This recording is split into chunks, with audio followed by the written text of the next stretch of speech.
Oh, it's that time of the year again. It's Blue Diamond Stakes Day, and we are here today to preview it all. The 9 race card highlighted by the Blue Diamond Stakes and two other Group 1s, which is the Futurity Stakes and the Oakleigh Plate. So you can see that it's night time, and it's only night time because I had trouble doing the form.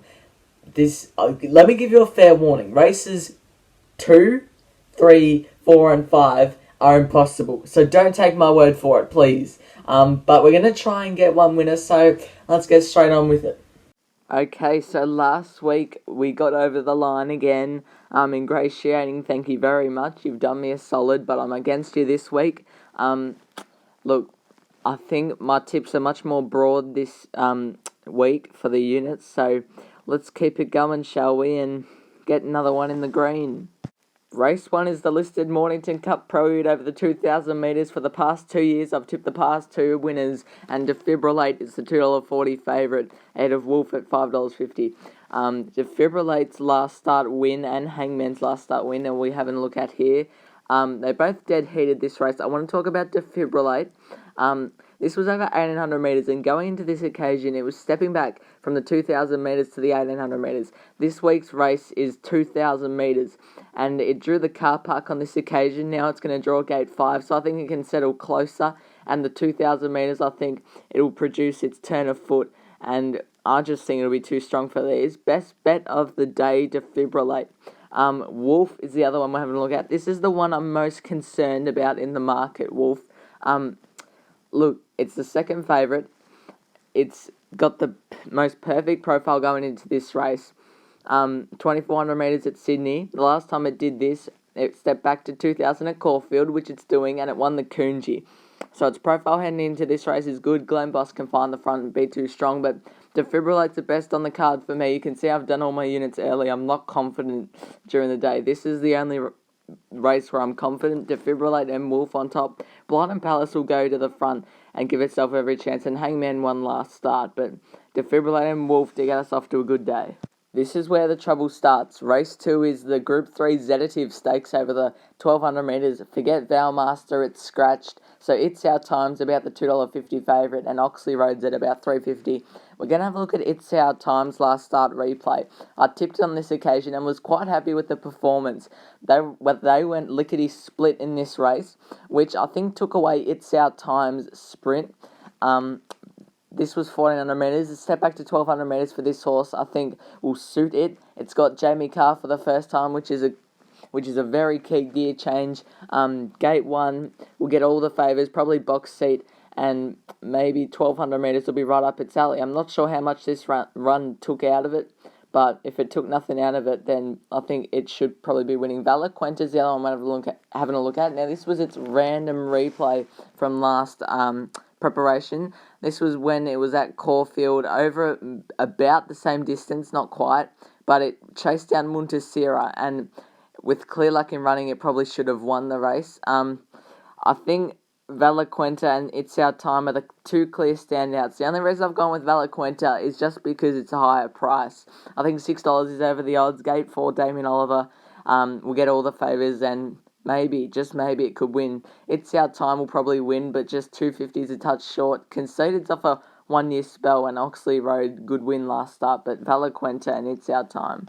Race 3 is the Group 2 Angus Go over the 1,400 metres, and Impecunious is the $3.10 favourite ahead of Malicorn, who is at $3.50. Then Safe Passage out to $6.50 with Yes Baby Yes. This is the last start replay of Malicorn. This was 2 weeks ago when it tried to chase down La Mexicana. This form is really, really good. Malicorn on the weekend, Jaws Gate 2, and look, it was a really solid effort. Like, Hindam, Aidensfield was in this race, Pinkham, even though Pinkham put up with an issue. La Mexicana, it nearly beat. I think this is the right form going into the race. Gate 2 will get all the favours in the running.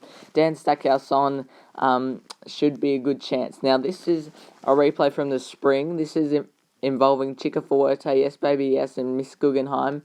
Chickafuerte and Miss Guggenheim are first up. I think Chickafuerte will probably want further, and so will Miss Guggenheim. I think Miss Guggenheim is better suited to Flemington, but Damien Oliver's chosen to ride this horse over Impecunious, so That's why I didn't want to go with Impecunious, and Chica Fuerte will probably be looking for further. But I've gone with Malicorn on top. I think it's the right form. Safe Passage is building together a nice couple of wins. Damien Lane chooses it over Malicorn. Gate 1 will get all the favours and it'll be going well. Miss Guggenheim will probably want further, but Damien Oliver is with it, and Impecunious in for 4th. But I think Malicorn and Safe Passage are the 2 here. 4 is the Group 3 Mannerism Stakes over the 1400 metres, and Perfect Jewel from Perth is the $2 favourite ahead of Rich Hips at $6 and then Lunicorn, who is at $7. This is the one and only replay we're having a look at. It's Perfect Jewel and Rich Hips. Now, this was last preparation where they clashed together. This is the only time where they clashed together. This was a very, very slow run race, and it didn't suit either horse. They're suited to faster tempos. In terms of who I like on the weekend, I think Perfect Jewel's short enough in the market. $2 is too short. I like Rich Hips how it's first up and it's fresh, because I think it sprints well fresh, and I think from gate 4 it should get all the luck favours in running. Perfect Jewel need to find a spot from that wide gate. I think Perfect Jewel's short enough in the market, and I think Rich Hips first up can produce its devastating turn of foot and hopefully run over the top of them. Perfect Jewel in there for 2nd. As I've said, Sovereign Award's been raced against Group 1 company and will probably get its own way here. Lunicorn is first up, Jamie Carr, but Rich Hips at $6. Race 5 is the Group 2 Autumn Classic over the 1800 metres, and the 2 favourites are Young Werther and Quay Quay at $3.50 and $3.60. They dominate the market. This was a replay from the spring featuring Young Werther and Quay Quay. Quay Quay ends up winning this race. Young Werther with clear luck and running probably should have won. In terms of the weekend, Quay Quay's first up into an 1800 metre race. And it had the race fitness on its side on this occasion, compared to Young Werther, who was only 2nd up. Young Werther's 2nd up, and this time Quay Quay's first up. I think Young Werther's got more fitness on its side, and look, Caulfield is not its ideal position, but it can run well. And this replay, I'm not interested in Nevaehs and Satanta. I really like the performance of Perua. Now, this form line may not be the best heading into a Group 2, but it's sat on the speed here, and they gap the rest of the field, and I think Damien Lane sticking with it, gate 4 is a big plus. But Young Werther, Caulfield's not its go, I don't feel, but gate 8, it'll be running on from the 1800 metres. It'll keep up with the field this time and do well. Quay Quay, as I've said, Perua get a good run. Butter Chicken, look, it was a good maiden win. Jamie Carr goes on $6, but Young Werther and Quay Quay, the 2 for me. Past the mediocre races, onto the big ones, and race 6 is the Group 1 Futurity Stakes over the 1400 metres, where the big boy Behemoth is the $3.20 favourite ahead of Probabile at $3.60. We're taking a look at the Memsey Stakes from last spring.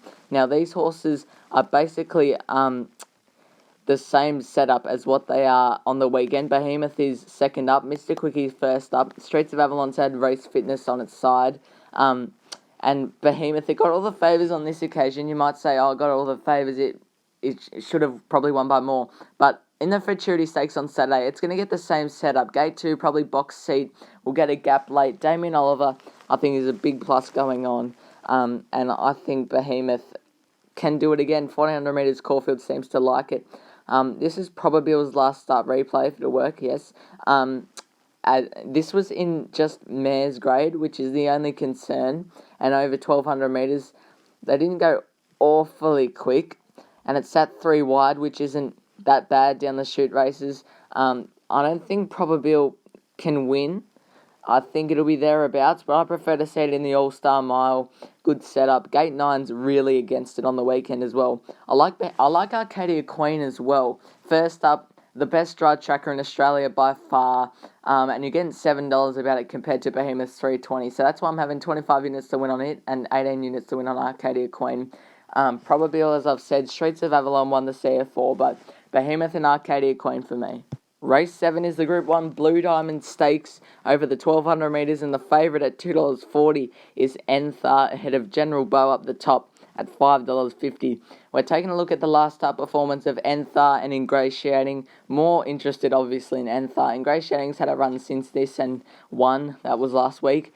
I'm more interested in Enthar. Now, the trial leading into this, it had a few issues. It was getting a bit keen. Some gear changes went on, and it won accordingly. I don't see why people are tipping against it. Look how it wins on this occasion. It is showing some signs of lameness, which I'm not too concerned about. But gate 14, I think it's like written by jumped from a wide gate and did well. This was the Blue Diamond Prelude. General Bow ended up winning this, and Animo ran second. I like this win from General Bow. I think from gate 3 on the weekend we'll get a good run, and it's better with something to chase. Animo was good late. Jigsaw was really solid after being 3 wide. Marine won Construct, and watch the yellow one Hitotsu. I said this in my Blue Diamond Stakes preview. Watch it. It's the yellow one on the inside. Look at it go. Look at the little boy go. Keep going. Keep going. Step up to 1200 metres will suit Hitotsu, and look, it's hit the front. It is going to be a real blowout chance. I think Enthar and General Bow are the way to go. If Enthar does get scratched, which it probably won't, then General Bow will be my tip. Jigsaw in there for third, and Hitotsu, 1 unit the win, 3 units the place, just in case it does something miraculous. I think it's more of a miler though, but look, Enthar most likely win. Now we move on to probably the hardest race to dissect ever. It's the Oakleigh Plate. It's a Group 1 over the 1100 metres, and the favourite at $5 is Ancestry. We're taking a look at one replay because I don't know where to look. It involves Prophet Slum, How Romantic, Bold Star, Ghana, and also Sword of Mercy. Now, Prophet Slum ended up winning this, sitting 3 wide without cover. Jamie Carr went on it, and it did well. Jamie Carr jumps off it to ride Zutori. I like Bold Star. I've got Bold Star on top in the Oakleigh Plate. I thought this run was solid, and its run last year in the Oakleigh Plate was good against the pattern and getting home late. I would have preferred it over further for Bold Star, but maybe, just maybe, it might be close enough to win. Celebrity Queen's coming over from Perth, and look, I think Willie Pike can get this horse to go. Didn't want to have it on top though. Dirty Work's been running in better class races. The weights are against it, and Brooklyn Hustle, but Bold Star maybe.